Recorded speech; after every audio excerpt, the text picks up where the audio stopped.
Greetings, and welcome to A Year of Movies, a Planet Geek production. For this project, we are using the Ivan Walters reference book of 365 films to watch on the day they happened. Each day, we watch a movie associated with the date we are watching it on. And as it is the 5th of February, we will be watching The Ghosts of Mississippi from 1996, directed by Rob Reiner and starring Alec Baldwin.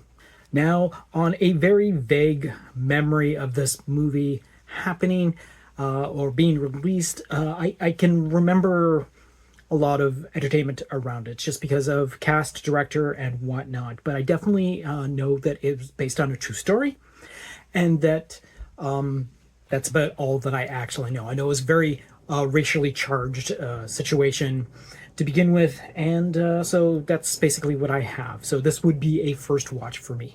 Okay, so like I previously mentioned, it does star Alec Baldwin, but it also stars Whoopi Goldberg, James Woods, Virginia Madsen, Susanna Thompson, Craig T. Nelson, and Lucas Black, as well as a myriad of other very well-known actors to take part.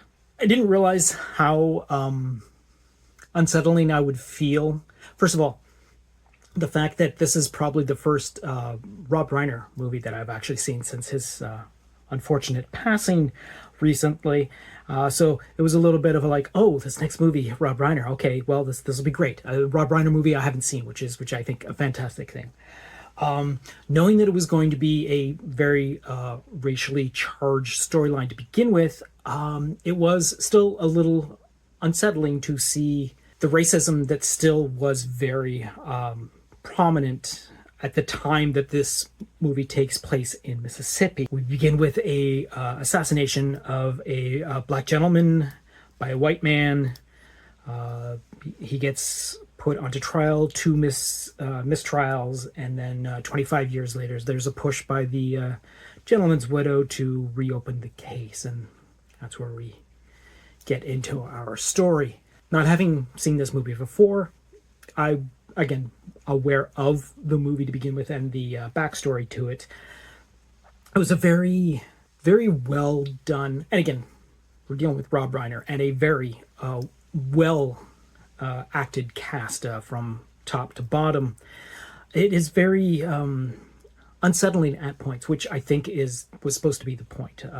The use of a lot of racial slurs, which I know it's acting. I know it's because it's set at a certain time and referring to an even far back time, people set in their ways, but it still is kind of jarring in the here and now to hear certain words being used to describe people in a non-cool way is the best that I can say about it. But again, subject matter aside, the actual story is beautifully set out. We're dealing with a man who reluctantly at beginning takes on this case, starts to build a case. It ends up ruining his relationship.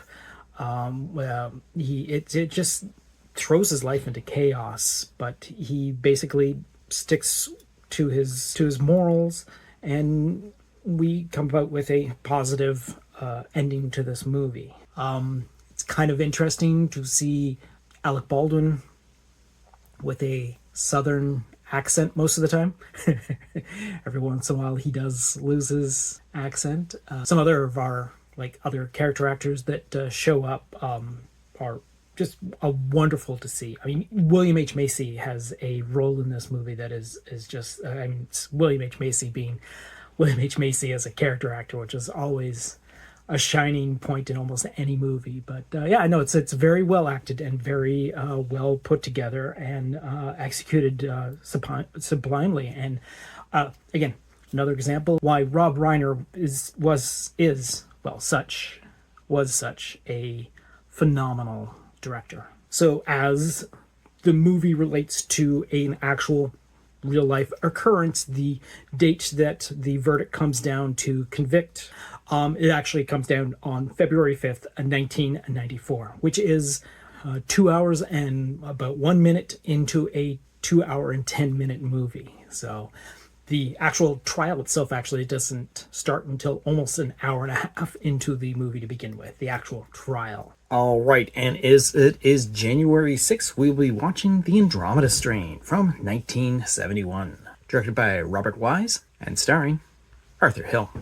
So my history for this movie goes way back to the early days of me watching sci-fi films, and this, well, I was quite young when I first saw this. This movie was one that I really kind of enjoyed, which is kind of weird how it wasn't like a big bombastic like sci-fi epic like Star Wars or Star Trek or anything like that. But there was something about this movie that drew me in, and I came to watch it like several times throughout my life over the years.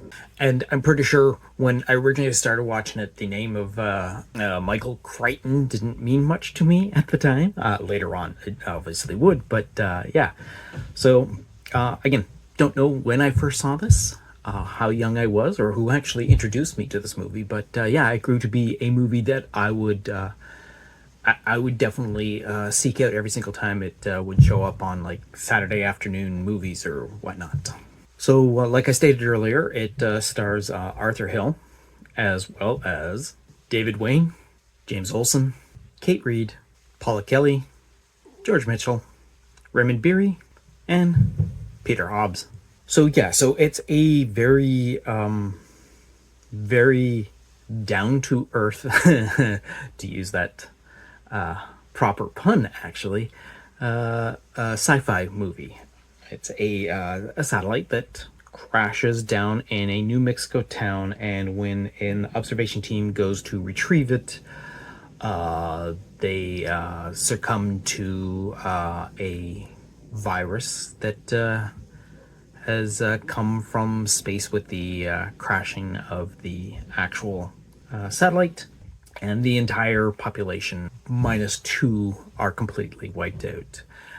When our characters enter into the scene in a futuristic hazmat suit, they come across 2 survivors, a 6-month-old baby and an elderly gentleman. Unsure of why these people had survived this virus that turns your blood into powder.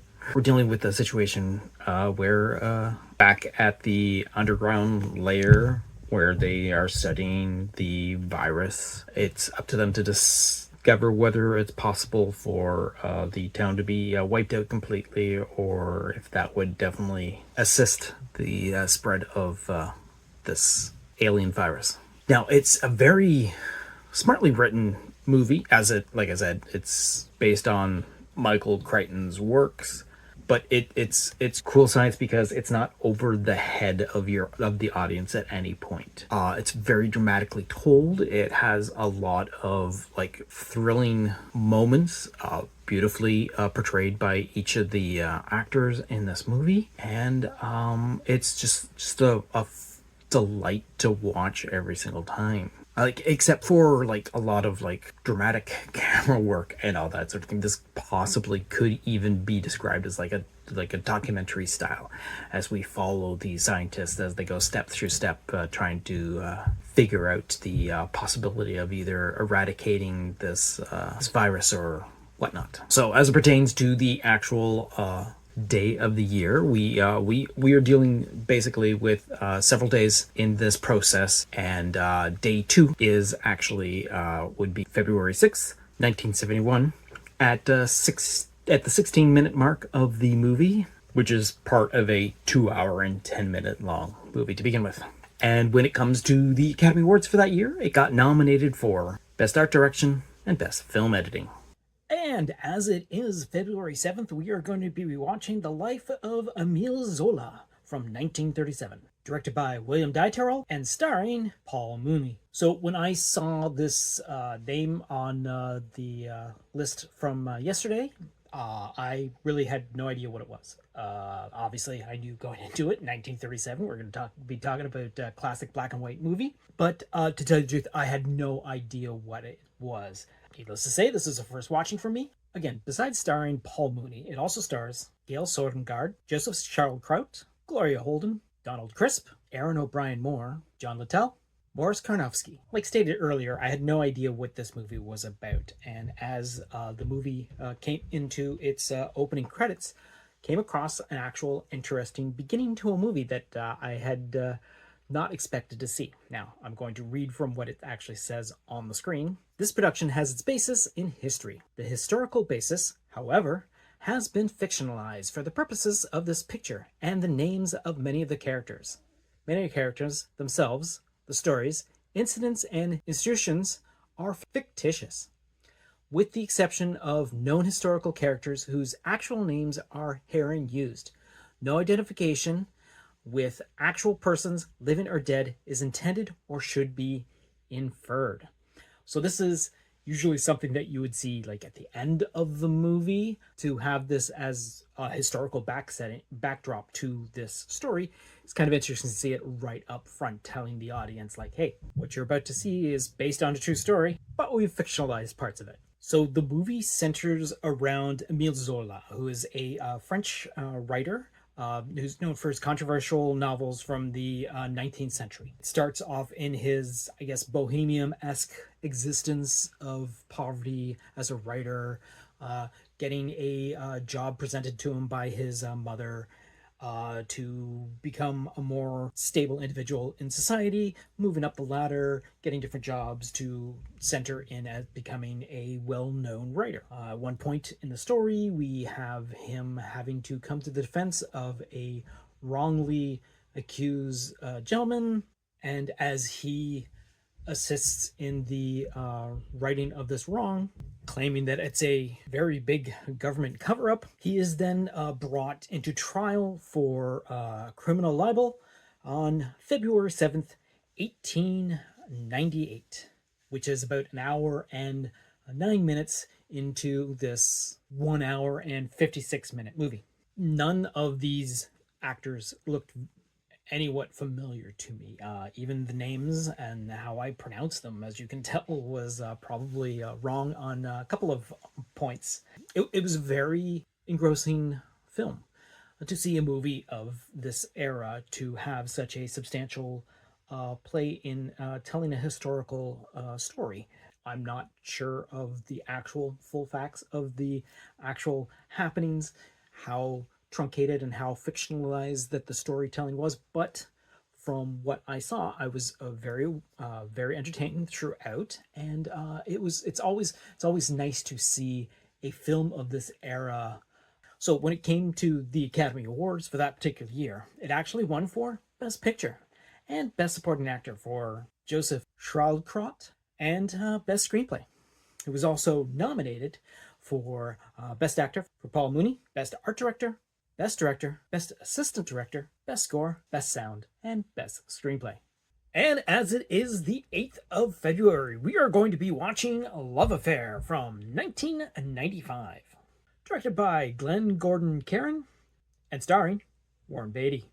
So to begin with, I'm well aware of the existence of this movie. In the mid-90s, it was kind of hard not to be up on the entertainment business going on because of the amount of just on television, the shows that devoted to Hollywood movie making magic and all that sort of thing. And the beginning of this movie is a perfect example of that. I am also aware of that this is not the first time this movie has been made. This is actually like the third or fourth time the movie has been made. It's actually also been made a couple more times since then. So there is quite a few retellings of this basic storyline. However, this is the first time that I have seen this movie, and as I stated earlier, it does star Warren Beatty. It also stars Annette Bening, Katharine Hepburn, Gary Shandling, Cole Webb, Pierce Brosnan, and Kate Capshaw. So this is a romantic movie of sorts. Of sorts.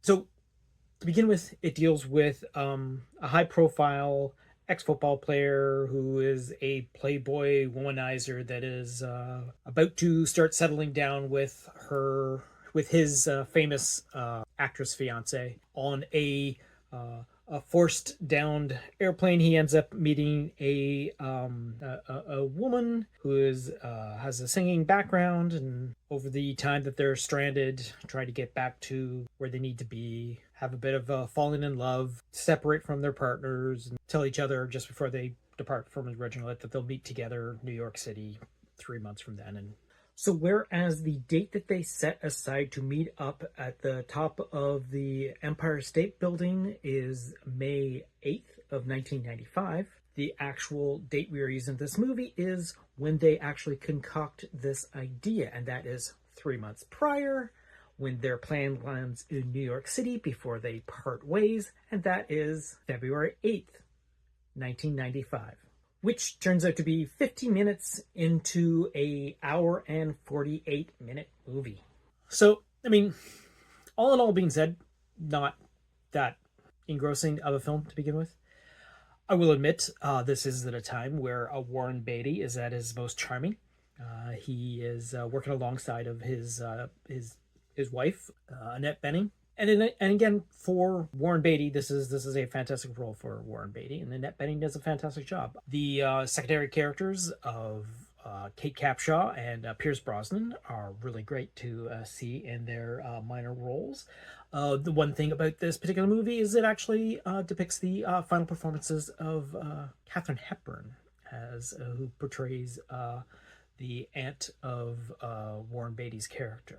Another bit of a comic relief character is Gary Shandling, who's pretty much the first person that we're introduced into the movie. And actually, as I mentioned, the thing about the television entertainment, the actual whole entire beginning of the movie has Gary Shandling as friend and manager of Warren Beatty's character, flipping through different entertainment shows where the conversation is about him and his upcoming wedding with his fiancée actress. And of course, the movie starts off with a sequence of actual Entertainment Tonight hosts, Extra, and like one other entertainment show from the era, but it's the actual like journalists slash hosts of it. Like Mary Hart and John Tesh are the first people that you hear talking in this movie, which is, if you know who they are, then you'll know when this movie was actually set. I enjoy movies. I enjoy movie stars.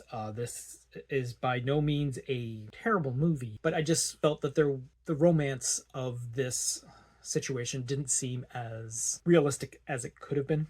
It was nice to see Katharine Hepburn one more time in a movie, which was kind of nice. It's not that I don't like romance movies. I do like romance movies. I just felt that of romance movies that I have personally seen, this one I wouldn't really put high on my list. And as it is February 9th, we are going to be watching I Want to Hold Your Hand from 1978, directed by Robert Zemeckis and starring Nancy Allen. So upon a strange coincidence, I just happened to spend the past weekend just watching a bunch of documentaries about the Beatles, and it's kind of cool to have this movie come up in the rotation for this project.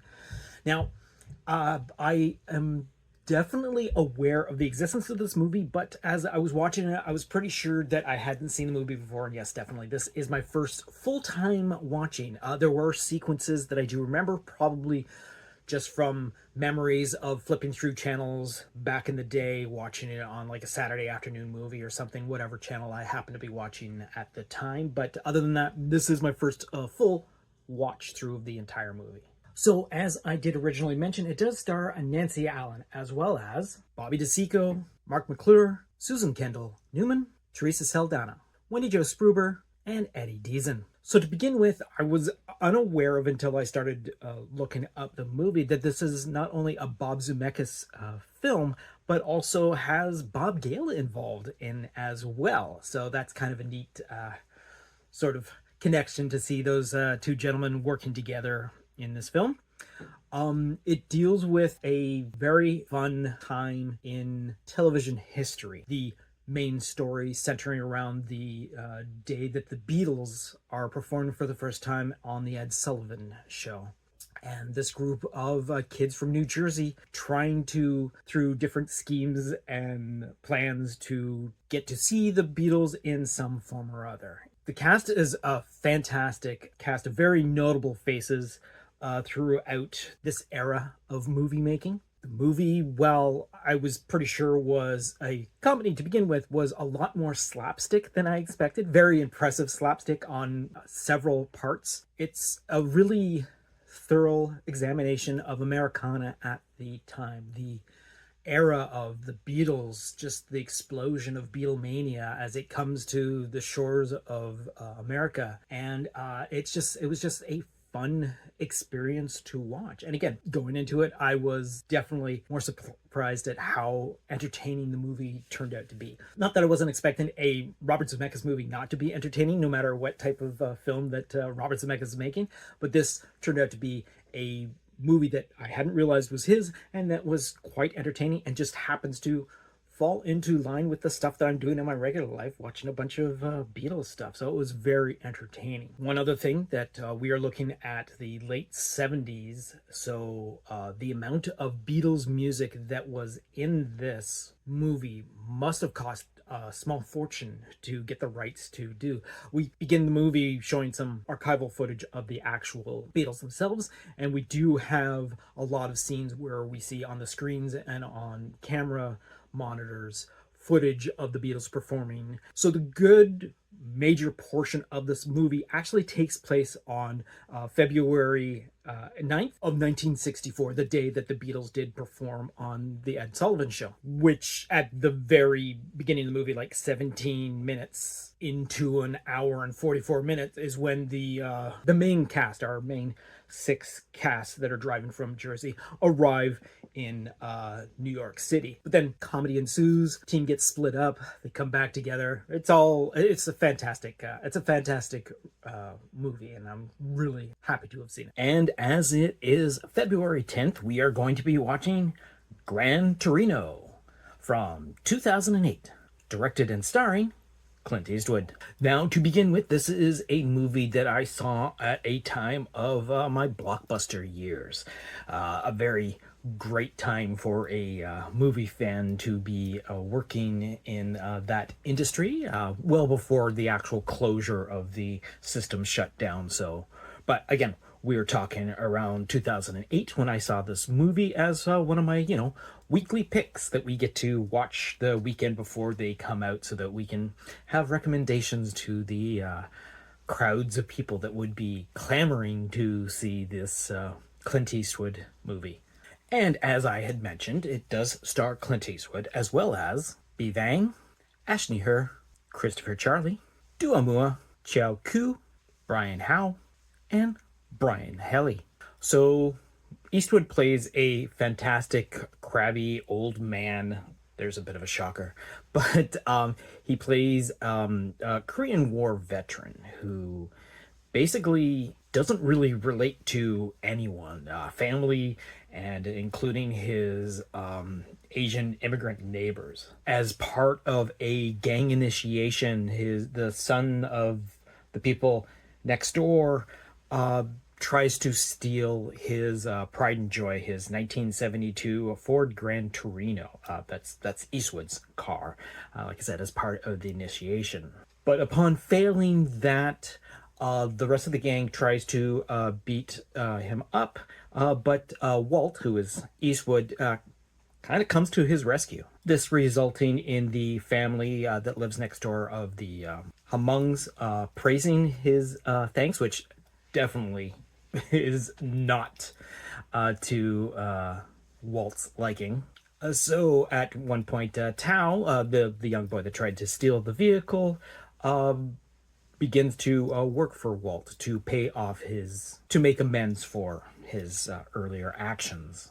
The movie heads towards a sort of redemptive, happy ending sort of story until, well, it doesn't. At an early point in the movie, about 38 minutes into an hour and 56-minute movie, Sue, who is Tao's sister, invites Walt over to their place to celebrate her brother's birthday, which happens to be February 10th, 2008. So while this is a very well-acted movie, the cast is fantastic. Eastwood dealing with actors that are literally less than a quarter of his actual age. The interaction between them works really well, especially once the gruff exterior of Walter starts to drop and he starts to accept what has happened in his life and the changes and all. Surprisingly, no sort of recognition from the Academy for this movie, which is kind of a shame because it's probably one of the strongest performances that to this date, to the date of the movie, that is, that Eastwood had put out within reason. And as it is February 11th, we are going to be watching The Song of Bernadette from 1943, directed by Henry King and starring Jennifer Jones. To be absolutely straightforward with you, I, first of all, have no idea what this movie had to do with. I had no knowledge of this movie prior to watching it, and so not knowing what I was getting to, other than the fact that, according to this list, it is definitely based on a true story, that's all that I knew. It was some sort of historical event that plays out in movie form. And as I mentioned, it does star Jennifer Jones, as well as Charles Bickford, Gladys Cooper, Anne Revere, Vincent Price, Lee Jacob Cobb, and Patricia Morrison. So this is a very religiously led story that deals with a not very religiously minded young woman by the name of Bernadette, in a French girl in the 1850s, where she one day comes upon a vision of a woman that she starts to be getting obsessed with. The town starts to think more of a blasphemy between her and then, but others start to follow her crusade, and her parents are against her acting the way she is, and it's just it's a very well thought out movie. It's a very well acted movie to begin with as well. While we have a lot of actors that throw in French sounding accents every once in a while, we do have a couple that are straight through from the get-go with French accent, living in this France set area. Then we run into the hierarchs of the town, the mayor and the police force and whatnot, and how this young woman's story gets out, and people are now coming to the town to go on her crusades as she constantly visits the same spot day in and day out to witness this ethereal woman that she is the only one that sees. We deal with the government types that are at one point for this happening for the little town to spruce it up, but as things start to turn, they also start to turn on them, and we deal with a very fantastically performed Vincent Price as the turns out to be like the pseudo bad guy of this story, and it was very surprising to see how I could not really actually take my eyes off this movie. It's a very long movie to begin with, especially for a movie from 1943. So yeah, that being said, actually, movie actually sets us up at the very beginning after the credits have finished rolling. It gives us a little bit of a word blurb about the situation of where this is taking place, and it before we get into the story, gives us the date of February 11th, 1858, and that's like just under 2 minutes into the actual movie of a 2 hour and 36-minute movie. So this movie did get a lot of recognition from the Academy Awards, giving Best Actress to Jennifer Jones, Best Art Direction, Best Cinematography, and Best Original Score. It also got nominations for Best Supporting Actor for Charles Bickford, Best Actress in a Supporting Role for both Gladys Cooper and Anne Revere, Best Director, Best Film Editing, Best Picture, Best Sound, and Best Screenplay. Alright, that being said, we're going to wrap up this particular episode and look off into the future to see what movie we're going to be seeing for February 12th. And that is A Mighty Heart from 2007. So until next time, go see the movie. This has been A Year of Movies, a Planet Geek production. Please be sure to subscribe, download, comment, share, rate, and review. Once again, another thanks to Ivan Walters for his book, A Year of Movies, 365 Films to Watch on the Day They Happened. Look for it online or at your local bookstore. Follow Planet Geek Productions on all of our social media. Through Facebook, YouTube, TikTok, Tumblr, and Letterboxd, search for Planet Geek Productions. On X, former Twitter, Instagram, and Blue Sky, search for Planet Geek Pod. You can also reach out to us through email at planetgeekpod@gmail.com. Once again, thanks for tuning in, and until next time, go see a movie.